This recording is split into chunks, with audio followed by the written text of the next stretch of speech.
1, 2, 3. Okay, so again, good afternoon, everyone. And okay, it's better. Okay, so again, good afternoon, everyone who is here, and everyone who would be watching it offline from all over Canada, and I know also from around the globe.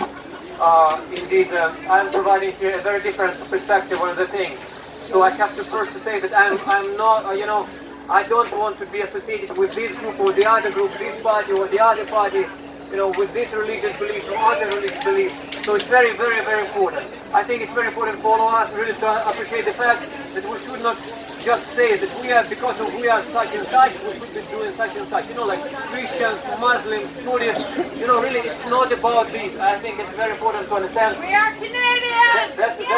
We have all the same God. That's exactly. So we are all human beings, regardless of which political party, which beliefs we are, and we should have lots of respect to everyone, regardless of their beliefs and how they believe it. So again, I'm here just to represent the scientific part of the story. And the story is the following. How to make it short. It's very difficult actually to make it short, but I tried. So there is a website, I will tell you now, ivim.ca. You will go there and it will link you to a page which summarizes all Open Canada, all official Government of Canada data which has been collected, actually has been always there. But data, they say it's like many trees and you may not see the essence, you don't see the trees behind the forest or something like that, meaning that there are so many numbers that it's very easy to jungle them and it's very hard to actually to make a meaning out of those numbers. So again, I've been, my objective here is really try to better understand the numbers, just as a data scientist. Again, I'm here looking for the truth. I have to be very honest. I'm not supporting either group. I'm just supporting the evidence and the true data. And I might be mistaken. I'm saying it all the time. As a scientist, we actually always we put our own conclusions in doubt all the time, and we're inviting other scientists, peers, to challenge us, to ask questions, so that we could actually find where the truth is. Truth is coming through the dialogue and discussion and questions. So essentially, this is what I've been trying to do for the last few weeks.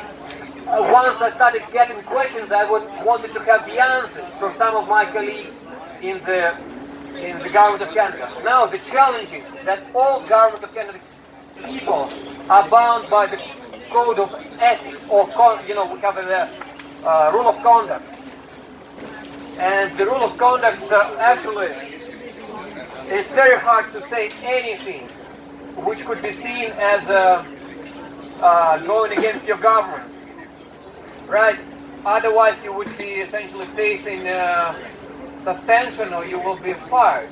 So how a government employee, even when he sees something is happening there, it's very hard to say anything because you will face potentially a challenge. And this is what I'm trying to do here. I'm trying to walk this very thin borderline, like really balancing here. I'm trying to support the government through their own data, through their own sources. I'm applauding everyday effort which has been done, which allowed me to do this research, to do this analysis. But the truth is there that, of course, much more could have been done by the government. And again, please understand that I speak in a different language. I have to be very careful, because if I say anything which will be seen as going against my employer, it will come back to me very badly. So what I'm saying here, I support my employer. I'm a proud Government of Canada employee, and I thank Government of Canada to make this data publicly available. So thank you. And also I applaud the efforts of Liberal government to make open government policies which were introduced in 2018. So, which essentially makes all Government of Canada data open by default. I also applaud Government of Canada for developing another policy, which is called scientific integrity policy, which essentially instructs all Government of Canada employees to conduct the science according to the highest norm of scientific practice. No manipulation of data, peer-reviewed data, and also provide means to report any misconduct potentially, any misconduct related to conducting scientific work. And I'm using this scientific integrity policy to justify what I'm doing here. Because also I will need to talk to lawyers essentially. I do this because I'm following Government of Canada policy on scientific integrity, which tells me that I need to really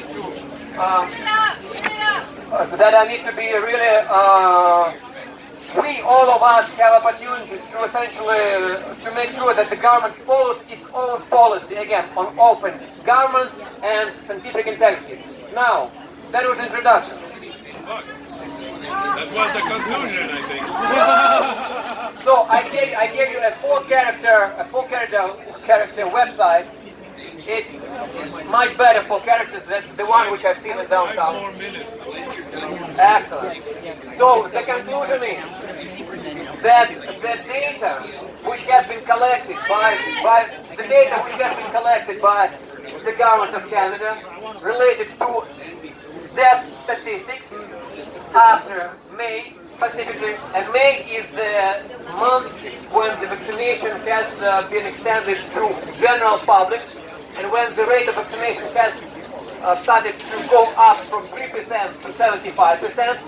So the statistics of deaths since May has changed, I'll put it this way, has changed dramatically the way it was before that.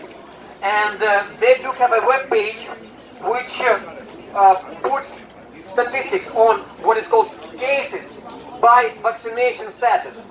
I invite everyone, go to this page, PHAC, you can search Health Canada or PHAC, cases by vaccination.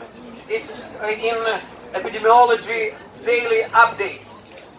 Go there to table number 2, and it shows you the numbers of deaths unvaccinated and the deaths fully vaccinated. Can I put that, is there a website there that can show The website. We can't hear you. People can't, they won't know the website. If you have the website on the table, I'll show you. The table is right here. So the table is on Government of Canada website. The table is on Government of Canada website. Again, search. I'll say exactly how you need to search it. Your 5 minutes is almost done.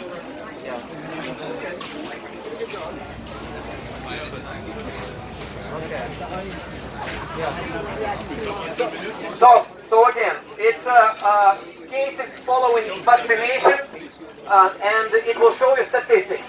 Now, essentially, I asked for help from my colleagues to explain how the statistics has been computed, because essentially it appears that they start counting deaths from December to 14th, which is the day when the very first shot was administered, and they count number of fully vaccinated people, which was not there yet.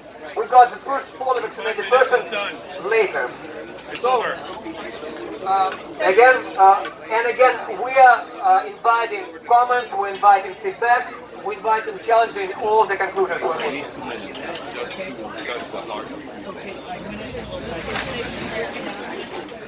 It is confirmed that board did call a state of emergency, but that's not legal. It doesn't have the basis to do that.